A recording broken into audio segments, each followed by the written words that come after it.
Stop it! Ah! Got it. Well, hello and welcome again to yet another episode of Mike Takes the Mic, where we pick the brain of Headmaster Christopher Dyer here at Reborn Martial Arts in Northern Virginia, Springfield, Virginia. As always, if you like, please like and subscribe, and come on down and see us if you can. So today's question, another long one, much like the last, it's kind of a 3 or 4-parter here. However, so here we go. All right, so what is internal power?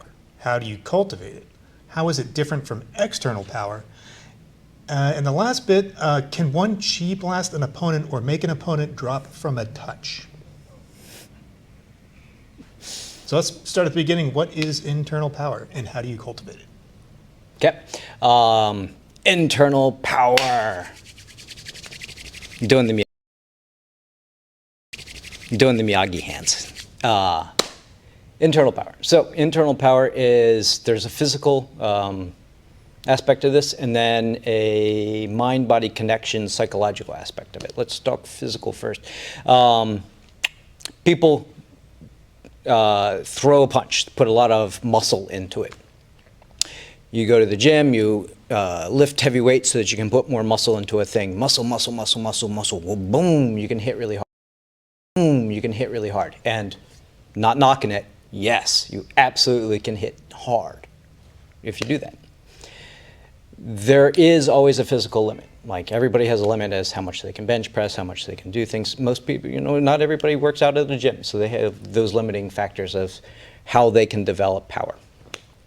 What we do in internal styles is focus on using more of our core and our legs, our rotation, developing power through coiling action as opposed to just raw brute strength, right? I'm pretty strong for my size, but I'm never going to be the biggest, strongest person in any room, right? So in my own martial arts training, it's like, how am I going to ever have to deal with bigger opponents? And you know, a lot of times in my wrestling stuff, I always was working with someone who outweighed me 50, 60, 70 more pounds sometimes.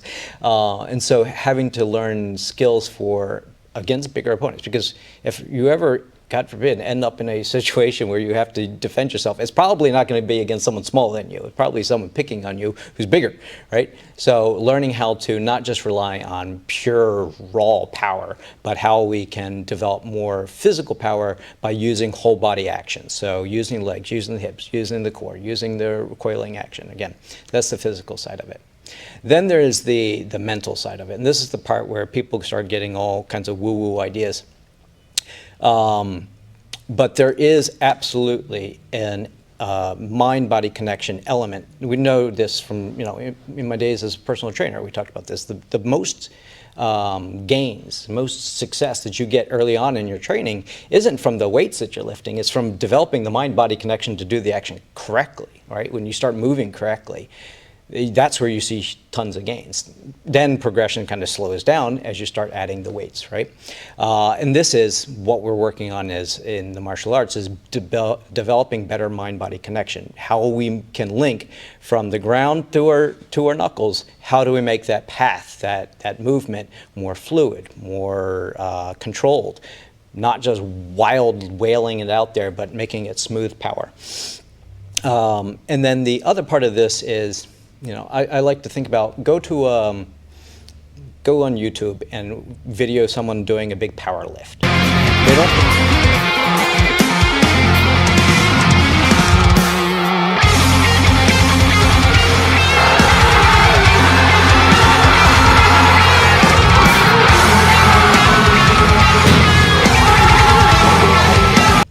They don't just walk up to the bar and start boom, right? They don't just do it.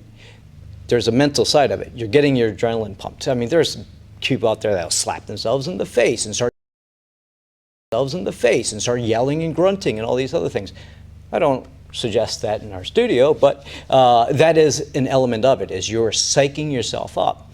And now, how can we do that on in a environment for martial arts? We do this through practice, through meditation, through lots and lots of repetition of being able to turn that on.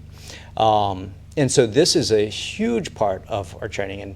And we're a newer studio. We haven't gotten to a level where we're really focusing on that aspect of training. And right now we're mostly focused on the physical.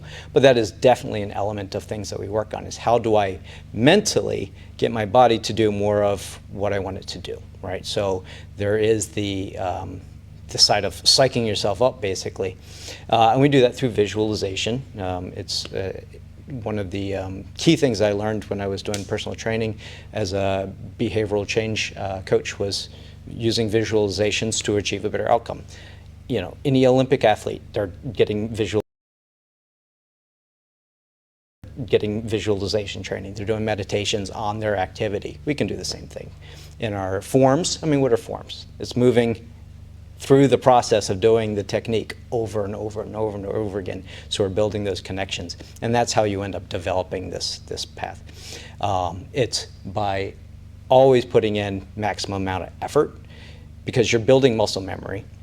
If you don't put the effort into the form or whatever it is that you're practicing, you're going to have poor results, right? So when you're practicing, it's maximum effort, because that's how you develop this. So how do you develop your key power or your chi power? It's by practice. It's not, I don't know, some woo art sort of thing, or crystals or anything like that. We do it by practice. We do it by putting in lots of hours of training, of doing it well, of putting power in. And then we start all of a sudden realizing, oh, I am stronger than I used to be. Oh, I am faster than I used to be. Oh, my body does move better than it used to be. What happened? Magic, right? It's just how we work. You can turn on your adrenaline. Boom, you're ready to go, right? It's not just lazing through the techniques. It's go, right? As soon as the form starts, go. You do not stop. You just keep going, go, go, go, go. And it's the same as someone, doing any sort of activity, just being able to go max effort. Can you chi blast someone or knock him over with one touch? I can. With one touch. I can. You sure? No, I absolutely cannot. I put it out there. I can't chi blast people. The one touch thing? Maybe. No, probably not. Got a really good thumb technique, though. It's not going to happen, right? So there are ways that you can, like I said, develop your internal power, your resilience, your lack of fear, your ability to turn on the adrenaline in an instant and go. These are things you can train. But no, I can't zap you and knock you over yet.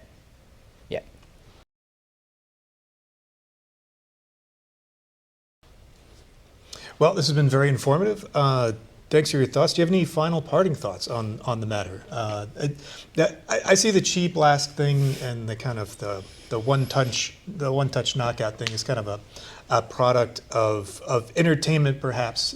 It's it makes for great legend, but perhaps not so great application. Yeah. So it comes straight from theater practices in Asia. Is like, how do you demonstrate a person's mythic power or whatever? Is they would do things like, and people would fall over, and somehow, somewhere along the way, people made that connection of this is what you can do in martial arts, and it's nonsense.